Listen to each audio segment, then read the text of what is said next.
Assalamualaikum warahmatullahi wabarakatuh. Saya Nadia Ramadhani akan menyampaikan presentasi tentang struktur organisasi dan manajemen operasional rumah sakit lapangan. Baiklah, rumah sakit lapangan itu merupakan unit pelayanan kesehatan yang diciptakan untuk membantu fungsi pelayanan kesehatan rujukan yang dilaksanakan dalam kondisi darurat. Artinya, rumah sakit lapangan itu adalah sebuah unit medis besar yang dibangun yang bersifat sementara untuk menangani korban bencana sebelum kemudian korban dipindahkan ke rumah sakit permanen. Dalam membangun rumah sakit lapangan, terdapat beberapa kriteria yang harus dipenuhi. Yang pertama adalah kepala rumah sakit lapangan. Nah, ada beberapa kriteria lagi yang harus dipenuhi dari kepala rumah sakit lapangan, diantaranya minimal itu dokter umum, mempunyai pengalaman dan penanggulangan bencana, sehat jasmani dan rohani. Tugasnya ia itu adalah memimpin dan mengelola tim rumah sakit lapangan dan mampu mengkoordinasikan operasional yang akan dijalankan di rumah sakit lapangan. Lalu kriteria rumah sakit lapangan selanjutnya yaitu pelayanan medik dan keperawatan. Pelayanan medik dan keperawatan ini meliputi unit gawat darurat, bedah, anestesi, rawat intensif, rawat inap, dan unit rawat jalan. Untuk memastikan kondisi pasien dalam keadaan baik, perlu dilakukan pelayanan medik dan keperawatan yang memadai sebagai kriteria rumah sakit lapangan yang baik. Lalu ada penanggung jawab unit gawat darurat, di mana harus ada orang yang dapat mengelola pelayanan kesehatan di UGD dengan baik dan benar.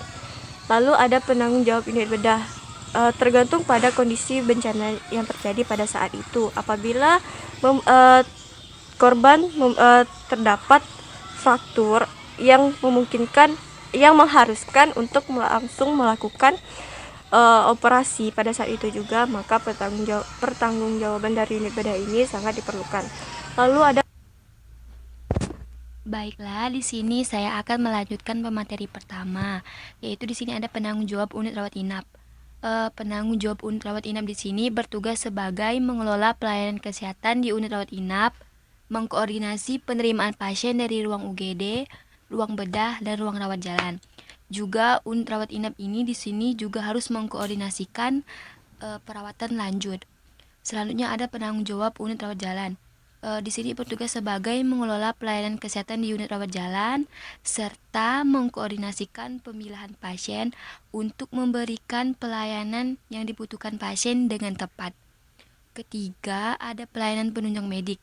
Di sini pelayanan penunjang medik yang dimasuk di sini adalah meliputi pelayanan di unit laboratorium, radiologi, farmasi, sterilisasi, dan unit gizi. Yang bertugas sebagai mengkoordinasikan pelayanan di antar unit. Unit-unit di sini yaitu ruangan-ruangan di rumah sakit lapangan dan juga melaporkan kegiatan penunjangan medik ke kepala rumah sakit lapangan. Kepala Rumah Sakit Lapangan. Kriteria kepala rumah sakit lapangan antara lain: yang pertama, minimal dokter umum; kedua, mempunyai pengalaman dalam penanggulangan bencana; yang ketiga, sehat jasmani dan rohani. Tugas kepala rumah sakit lapangan antara lain: yang pertama, memimpin dan mengelola tim rumah sakit dan sumber daya setempat guna mencapai tujuan rumah sakit lapangan selama masa tugas. Mengkoordinasikan operasional rumah sakit lapangan secara internal dan eksternal dengan institusi kesehatan setempat dan institusi lainnya. Lanjutkan dengan pelayanan umum, yaitu unit-unit yang berada di bawah pelayanan umum meliputi unit administrasi dan humas, rekam medik, pengelolaan air bersih dan limbah, laundry dan cleaning, transportasi, gudang, unit keamanan, dan unit pencahayaan dan instalasi listrik. Jadi tugas-tugas dari beberapa yang ada di unit dari pelayanan umum di sini, yang pertama itu untuk mengelola pelayanan penunjang non medik, kemudian juga menyusun laporan keuangan rutin, kemudian menyiapkan peralatan kantor, kemudian dilanjutkan dengan penanggung jawab unit keamanan. Tugas dari penanggung jawab unit keamanan di sini yang pertama yaitu bertanggung jawab atas pelaksanaan kegiatan keamanan RS lapangan, dan kedua untuk berkoordinasi dengan pihak keamanan setempat dari masyarakat sih.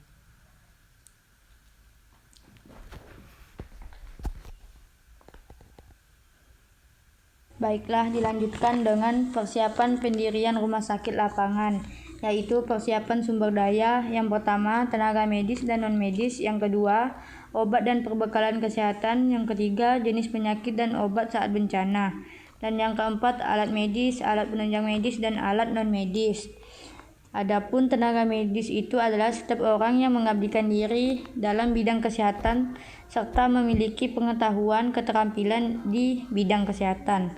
Dan adapun non-medis itu sebaliknya dari arti tenaga medis. Rumah sakit tetap memerlukan tenaga non-medis untuk mengurus administrasi. Adapun obat dan perbekalan kesehatan itu adalah tatanan yang menjamin ketersediaan. Dan dilanjutkan dengan jenis penyakit dan obat saat bencana, seperti sakit diare akibat bencana banjir, dan akan diberikan obat anti diare. Dan selanjutnya alat medis, alat penunjang medis, dan alat non medis. Alat medis itu seperti kayak alat suntik dan lain-lainnya. Dah. Baiklah, saya akan melanjutkan dari materi sebelumnya. Pendirian tenda rumah sakit lapangan mempunyai beberapa tahap. Tahap pertama, menetapkan tata letak atau site plan rumah sakit lapangan berdasarkan prioritas. Tahap kedua, menyiapkan lokasi atau lahan untuk pendirian tenda serta sarana dan fasilitas pendukung yang akan digunakan. Tahap ketiga, mempersiapkan sistem drainase untuk menghindari genangan air.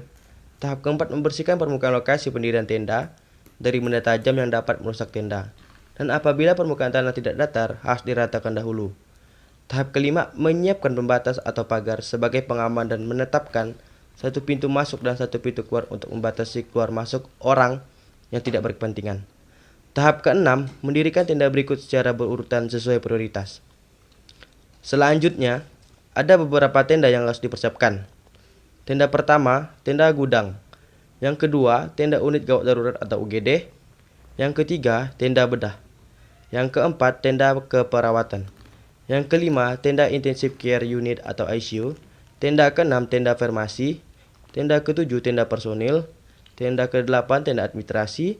Tenda ke-9, tenda laundry atau sterilisasi. Tenda 10 atau tenda X-ray. Tenda 11 atau tenda processing film. Selanjutnya, penyediaan prasarana rumah sakit lapangan. Yang pertama, alkes atau alat kesehatan.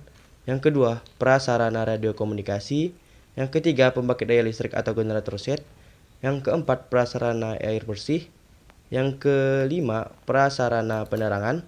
Yang keenam, prasarana pembuangan limbah. Yang ketujuh, prasarana laundry dan sterilisasi. Yang kedelapan, prasarana pelayanan gizi. Yang kesembilan, prasarana toilet dan kamar mandi. Baiklah, selanjutnya. Penyimpanan dan pemeliharaan rumah sakit lapangan. Rumah sakit lapangan untuk bencana dilengkapi dengan berbagai jenis perlengkapan dan peralatan. Dalam penyimpanannya perlu diperhatikan hal-hal berikut ini. Pertama, semua barang atau peralatan rumah sakit lapangan harus disimpan di tempat yang aman sesuai dengan petunjuk penyimpanan barang yang dikeluarkan oleh pabrikan. Yang kedua, suhu ruangan yang sesuai dengan kondisi barang. Yang ketiga, tempat penyimpanan tidak boleh lembab.